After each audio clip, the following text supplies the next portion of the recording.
many times a day do you read something? When you read, do you read the traditional way with a good book, or do you read the newspaper every morning? Or have you moved forward and you use your phone for everything?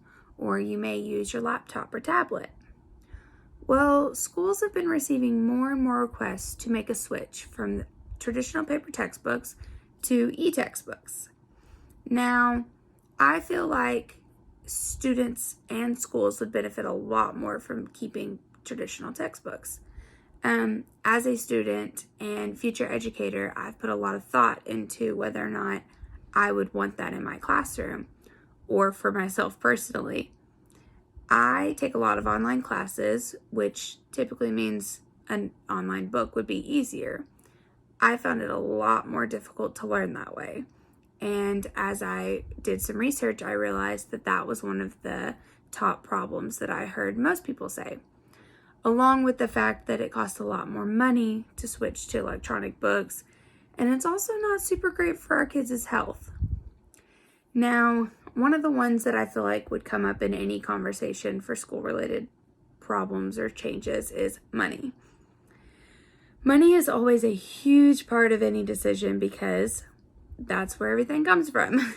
Now, whenever I got to thinking about it, I was like, oh, surely it would be way cheaper to use electronic textbooks, because whenever you buy textbooks in college, the online version's always cheaper. But as I did research, I also realized there's a lot of schools that don't provide tablets for their students.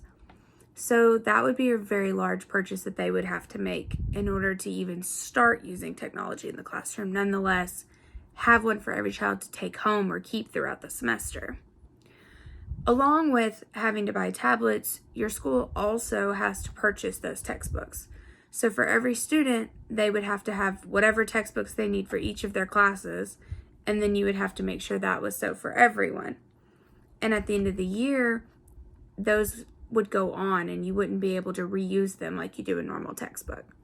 With paper textbooks, you're able to use them multiple years, and everyone gets one, and it saves the school a lot of money. You also have the problem with everyone being on the same Wi-Fi. So now, is your system prepared for that, or is your school going to have to pay to upgrade that system? And then the worst part of every kid having a technology device is, what if it breaks? Because usually, your parents would be like, okay, now I have to fix it, or you have to do something to make up for it. Well, now that's the school's responsibility, and with that many kids, that bill's bound to get expensive. Now, I know that throughout this research, I found some numbers to kind of help give you an idea of what an annual cost per student per class would look like. So, an annual cost per student per class for a tablet would be $71.55. But with traditional print textbooks, it's only $14.26. It's a pretty large gap per student.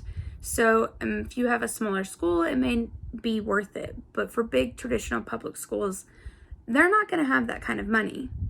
So where's that money going to come from? So whether or not you can get over that hurdle is important. But the next issue is going to hit a little closer. We put a lot of work into whether or not kids have a specific amount of screen time.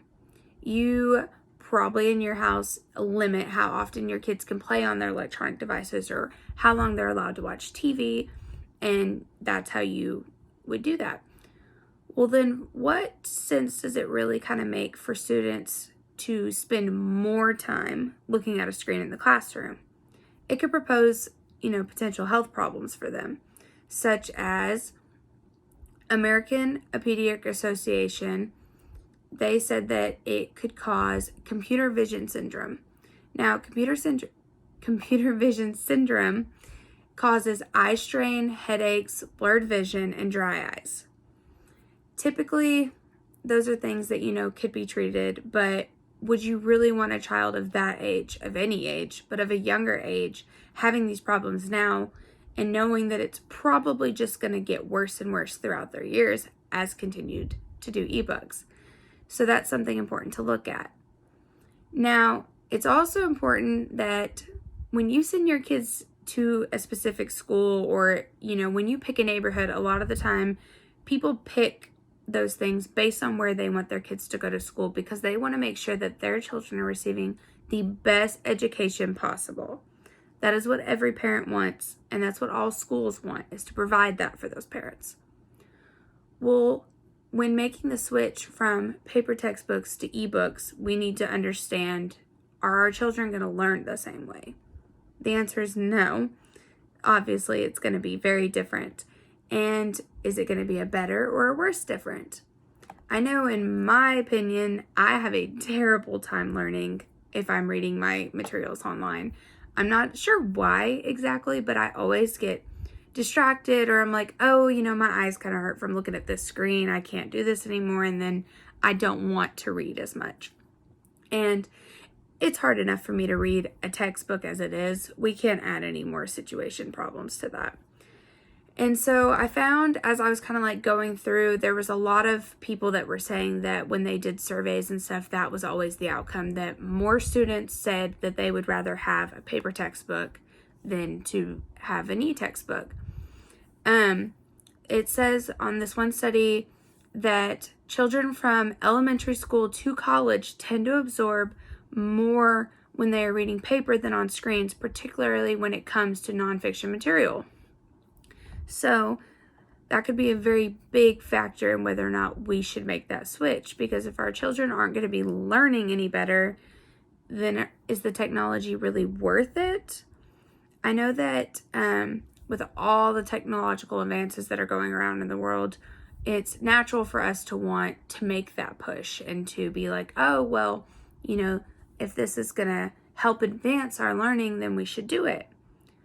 But we need to make sure that we're asking ourselves all the questions about whether or not it's actually going to advance our education, or if it's just going to cause new problems. So I'm hoping that I've given you enough knowledge to kind of make a decision on that. And if not, there's still plenty to learn. I know I'm still learning plenty as I go.